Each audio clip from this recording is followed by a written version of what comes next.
Hello everyone from this side Adarsh Kumar. आप सबके लिए गुड न्यूज़ है कि आपका आईडीबीआई बैंक लिमिटेड के द्वारा जूनियर असिस्टेंट मैनेजर के पोस्ट के लिए 676 पोस्ट के लिए वैकेंसी निकाली गई है। ठीक है, ये नोटिफिकेशन आईडीबीआई बैंक लिमिटेड के द्वारा निकाली गई है। ठीक है, जूनियर असिस्टेंट मैनेजर के पोस्ट के लिए पोस्ट भी इस बार ज़्यादा है, 676 पोस्ट हैं। यूजुअली इतने पोस्ट देखने को नहीं मिलते हैं, वो भी मैनेजर पोस्ट के लिए। ठीक है, असिस्टेंट मैनेजर का ये पोस्ट है। ठीक है, जो कि काफ़ी हाई रैंक का आपका पोस्ट होता है। ठीक है, तो ये 676 पोस्ट काफ़ी ज़्यादा है इसके बेसिस पे। ठीक है, तो इंपॉर्टेंट डेट की बात करें कि ये फॉर्म कब से कब तक आप भर पाएंगे। ठीक है, इसकी आपका फॉर्म भरने की डेट क्या है। ठीक है, एप्लीकेशन फॉर्म जो भरने का स्टार्ट हो चुका है आपका 8 मई 2025 से। ठीक है, लास्ट आप इसको भर सकते हैं आपका 20 मई 2025 तक ही भर सकते हैं। ठीक है, डेट एक्सटेंड होने का भी चांस बहुत कम रहता है, इसलिए आप जितना लास्ट डेट से पहले ही आप इस फॉर्म को फिलअप कर दें। ठीक है, क्योंकि 20 मई 2025 ही लास्ट डेट है, इसलिए आप लास्ट डेट से पहले ही इस फॉर्म को फिलअप कर दें। ये बहुत ही अच्छा गोल्डन अपॉर्चुनिटी है आपको बैंकिंग सेक्टर में अपना करियर बनाने के लिए। ठीक है, इसलिए आप क्या करें कि इस फॉर्म को फिलअप जरूर से कर दें। ठीक है,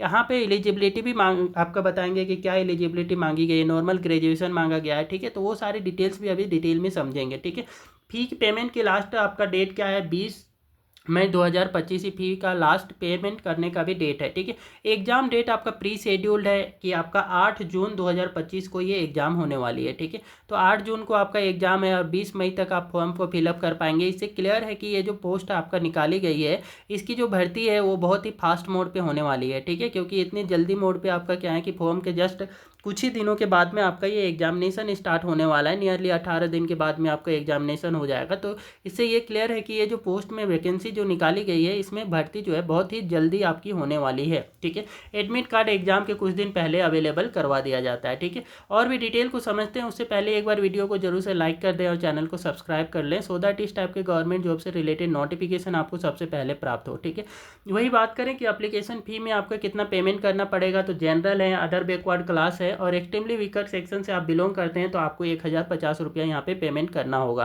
ठीक है, तो जनरल, अदर बैकवर्ड क्लास और एक्सट्रीमली वीकर सेक्शन के लिए। ठीक है, 1050 रुपये। वही शेड्यूल कास्ट, शेड्यूल ट्राइब्स और फिजिकली हैंडीकेप्ड कैटेगरी के पर्सन के लिए बात करूँ तो उनको 250 रुपया आपका क्या है कि पेमेंट करना होगा। ठीक है, तो यहाँ पे जनरल, ओबीसी और एक्सट्रीमली वीकर सेक्शन को ज़्यादा लग रहा है। ठीक है, ये चीज़ आपका है कि थोड़ा सा यहाँ पे पेमेंट आपको ज़्यादा करना पड़ेगा। ठीक है, लेकिन ये पोस्ट भी तो हाई रैंक का है। ठीक है, तो पे एग्जामिनेशन फ़ी आप जो है usually debit card, credit card, net banking, IMPS, cash card, mobile wallet, e challan के थ्रू आप यहाँ पे पेमेंट कर पाएंगे। ठीक है, तो ये थी आपका यहाँ पे एप्लीकेशन फ़ी से रिलेटेड डिटेल्स। ठीक है, अब आगे की डिटेल्स को समझते हैं कि एज लिमिट कितनी मांगी गई है। तो एज लिमिट जो है, एज ऑन दी 1 मई 2025, मतलब कि 1 मई 2025 के बेसिस पे मांगा गया है कि कम से कम 20 साल के आप हों। ठीक है, तो 20 साल से पहले आप ग्रेजुएट नहीं हो पाते हैं, इसलिए आपका 20 साल मिनिमम मांगा गया है कि 1 मई 2025 का आप कम से कम 20 साल के हों।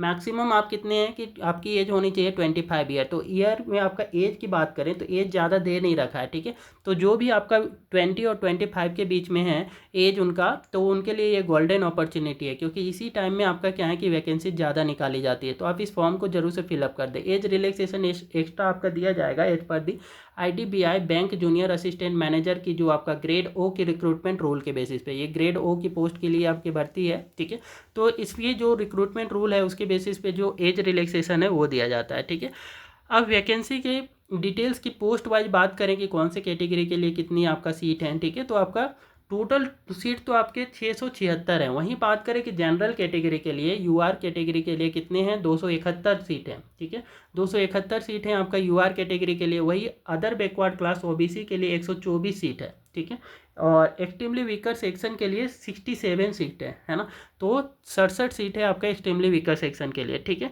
और वही शेड्यूल कास्ट की बात करें तो आपका 140 सीट है। वही शेड्यूल ट्राइब्स की बात करें तो 74 सीट है। टोटल मिलाकर के 676 पोस्ट के लिए वैकेंसी है ना, तो हर एक कैटेगरी में अच्छी खासी आपके यहाँ पे सीट है। ठीक है, तो ये सबके लिए ही अच्छी अपॉर्चुनिटी है ये। ठीक है, बैचलर डिग्री मांगा क्या है एलिजिबिलिटी में। ठीक है, आपका क्वालिफिकेशन क्या होना चाहिए, तो बैचलर डिग्री होना चाहिए। इंडिया के किसी भी रिकॉग्नाइज यूनिवर्सिटी से आप किसी भी स्ट्रीम से कर रखे हैं तो भी आप इसके लिए एलिजिबल होंगे। ठीक है, आप किसी भी स्ट्रीम से किए हैं लेकिन ग्रेजुएट होने चाहिए, बस ये डिमांड है। ठीक है, उसके साथ में जनरल, ओबीसी और एक्सट्रीमली वीकर सेक्शन के लिए मार्क्स कितने मांगे गए हैं, 60% मांगे गए हैं ना, कि 60% मार्क्स के साथ में आप क्वालिफाइड होने चाहिए। ठीक है, ऐसे नहीं कि आपका 30% का जस्ट आपका क्या है कि 35% ले आए हैं पासिंग मार्क्स के ऊपर और इस फॉर्म को भरना चाहते हैं तो नहीं भर पाएंगे, ठीक है। आपको एटलीस्ट 60% से ज़्यादा होना चाहिए यदि आप जनरल, ओबीसी और एक्सट्रीमली वीकर सेक्शन से बिलोंग करते हैं, ठीक है। वही बात करें कि आपका शेड्यूल कास्ट, शेड्यूल ट्राइब्स और फिजिकली हैंडीकेप्ड हैं, ठीक है, तो वो स्टूडेंट को मिनिमम 55% मार्क ग्रेजुएशन में चाहिए, तभी वो फॉर्म को फिलअप कर सकते हैं। तो ये आपकी एलिजिबिलिटी मांगी गई है क्वालिफिकेशंस में, ठीक है। इस टाइप की और भी गवर्नमेंट जॉब से रिलेटेड नोटिफिकेशन के लिए कृपया वीडियो को लाइक करें, शेयर करें और चैनल को सब्सक्राइब कर लें।